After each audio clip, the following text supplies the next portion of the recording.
Ketika pasaran sedang mengalami panik, kejatuhan harga, penurunan harga yang berlaku, akan muncullah dua jenis golongan. Yang pertama, panik. Yang mana dia tengok portfolio, dia terus nak jual. Sedangkan dia tahu tak capai lagi tahap yang di mana dia patut keluar, iaitu trading plan. Dalam pelaburan, trading plan sangat penting. Plan your trade, trade your plan. Kalau boleh, tolong jangan panik. Buat keputusan yang rasional tanpa melibatkan emosi. Yang kedua adalah orang yang memang menunggu saat-saat kejatuhan, iaitu orang yang nak memborong, nak membeli. Dia tengok harga naik, dia biar je harga naik. Dia tak rasa kalut pun nak kejar harga. Dia tak nak beli pun dekat atas. Sebab dia tahu macam mana jadi pun yang naik pasti akan turun.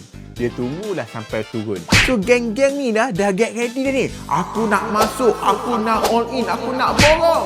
Orang yang ada ilmu, dia akan tamak bila berlakunya panik dekat luar sana. Sebab itu, kena tahu jatuh sebab apa. Dan kena tahu juga apa yang berlaku dekat luar sana.